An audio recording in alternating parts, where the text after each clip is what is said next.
Joins me now. Welcome to the programme. Let's look at some of the things your side has been complaining. First of all, the cost of membership. That you've said, Vote Leave has said, we'll stop sending £350 million every week to Brussels. Do you stand by that figure of £350 million? Absolutely, and the reason I do, Andrew, is because every year we make a gross contribution of £19.2 billion. Now, if you divide £19.2 billion by the number of weeks there are in a year, it's 350. And we've also been very clear, we're talking about what we send to Brussels. Okay, well, let's look at that. Let's just look a little more detail here, because this is from the Office of Budget Responsibility. We'll stick with the 2014 figures. There it is up there. Now, as you said, the table on the left-hand side, the column there, we've got 18.3 billion. That's what the It's actually 19.2 now. Right. Let's stick let with this. 18.3 gives you the 350 million. But before we send that, we deduct the rebate of almost 5 billion. We don't send the rebate. Well, I think we don't send. No, the government has told us that we don't send the rebate. We take the 5 billion off. So the contribution we send is 13.5 billion, and that is 260 million a week. Let me tell you why I think it's entirely right and fair we include the rebate. The rebate figure is very, very vulnerable to the whims and machinations of ministers and mandarins. Look at what Tony Blair did. But we don't send the rebate. Look at what Tony Blair did with the rebate. They can play fast and loose with it at the blink of an eye. It's entirely right and proper that we include what the I'm rebate trying to point out is because the phrase here was sending 350 million. We don't send the rebate and they send it back. That rebate we take the rebate off and then we send them 13.5. That rebate is very vulnerable. As we discovered when Tony Blair gave away a large section of the rebate is money on the table that is very vulnerable to change. I think it's entirely fair that we include that figure there. But we don't send it. And then, in addition to that, having not sent the rebate but actually sent 13.5, we then get 4.4, almost 4.5 billion back to spend in ways that will be guided, sometimes dictated by the EU, but it is money that comes back. So our net contribution, as you can see from that table there, is 9 billion, which is 175 million a week. It is not 350 million. The reason why I think it's fair for us to talk about the gross contribution of 19.2 billion a year is because when you pay your tax, Andrew, you don't deduct from that the services you get back from the government. You don't say that your overall tax bill is zero because of all the services and the mended potholes and the fixed street lights and all the other things you get. It's entirely right and proper that we talk about the 19.2 billion that we send over every year to Brussels. But I've just explained that we don't send that. And the net contribution, the actual saving, because the original quote was about saving to spend elsewhere, is 175 million a week. Now, you can say that's too much, it's not enough, I don't want to stay in, that's fine. But it's not 350 million a week. 350 million on the table, highly vulnerable. Some of that is because it's part of the rebate. I think it's entirely right and proper that we talk about that. That is enough money every week to build a new hospital. And of course it wouldn't be a saving, would it? Because even out of the EU, we would continue to have some form of farm subsidies and some forms of regional aid, wouldn't we? We would spend some of that money that we currently send to Brussels for ourselves. Of course we would. I personally think that instead of sending 350 million a week to Brussels, we would be better off spending some of that money improving the NHS, giving a better deal to some of our farmers, absolutely, maybe even some tax cuts. But I think it's entirely fair that we talk about 350 million that we're having to send every week to Brussels. People will make their minds up on that. Let's move on to another issue really related to sovereignty now. Nigel Farage has said that 75% of UK law is made in Brussels. Do you agree with that? Well, I asked the parliamentary authorities when I first became an MP, and they weren't able to tell me. There's some dispute. Some people in the other side claim it's as little as 15%.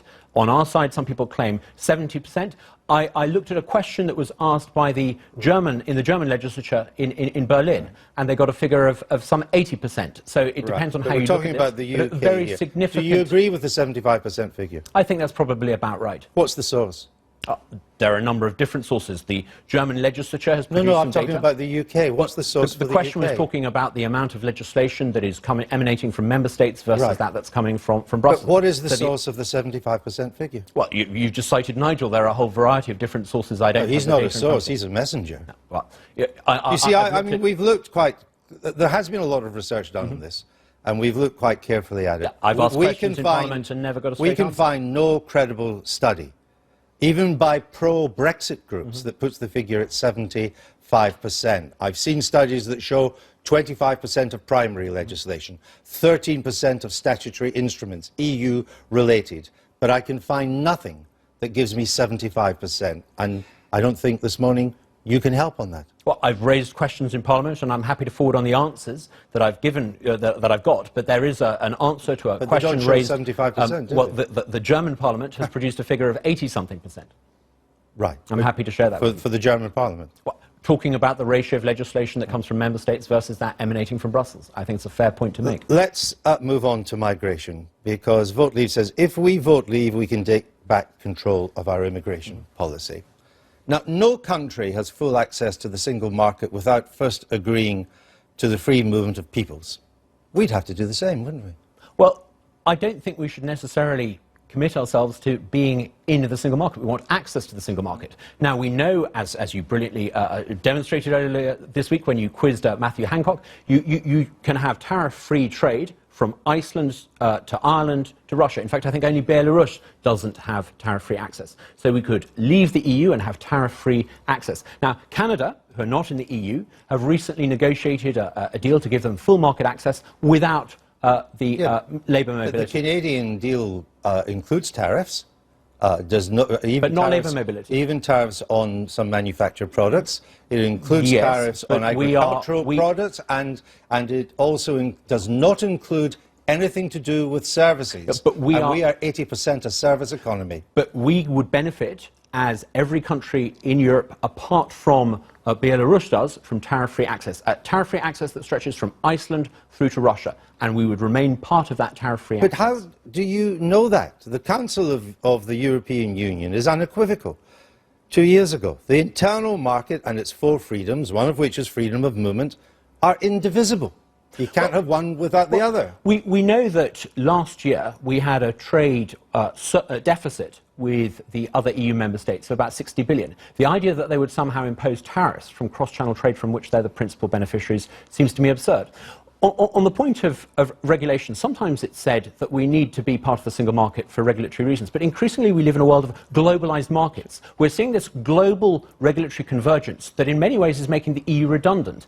I think it's perfectly possible for us to have market access from a regulatory perspective without being part of the single market. Can I, though, if you're selling into Europe, you have to meet Europe's regulations. And many of those regulations are now set at an international standard. Exactly. Basel III, many of the food standards regulations. You have to do that. Yeah. But do I take it that it is that you're indicating that if we leave, we would not seek total access to the single market, as we have at the moment. We would seek instead a free trade agreement, which is less than a single market. We would seek access to the single market, but we wouldn't want to be bound up and regulated by the single market. So we wouldn't seek full access. We would not initially seek full access to the single market. I think if we had tariff-free access and if we didn't have regulatory obstacles put in our way, it would be free access. But we wouldn't seek to be part of the single market. But the free trade agreements that you've specified, particularly the one with Canada, as I say, it's not a single market agreement. It includes tariffs. Well, it includes.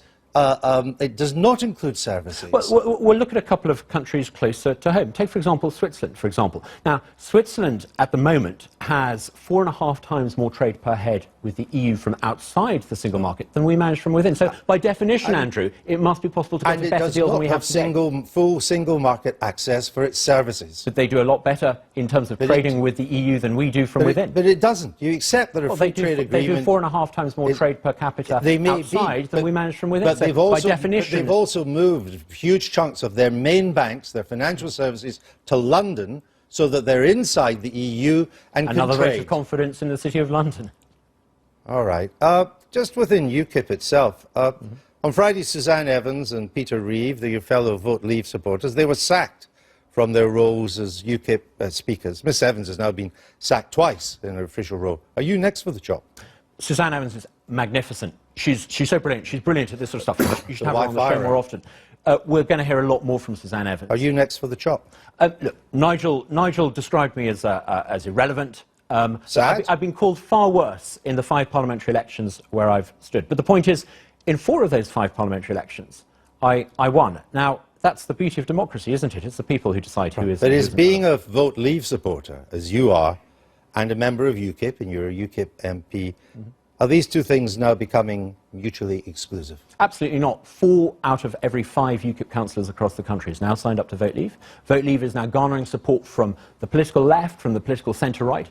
It is garnering support from people who aren't. So why doesn't Nigel Farage then? You need to address that question to him. Well, he's your leader. Andrew, there's no point in hiding it. There are differences of opinion. He is in favour of signing up to go. I'm in favour of Vote Leave. And there's a strategic difference as well. I think we need to win this referendum with an unrelentingly upbeat, optimistic, positive campaign. I'm primarily interested in winning the referendum, not in mobilising the base. You didn't, frankly, have the balls to put country before party.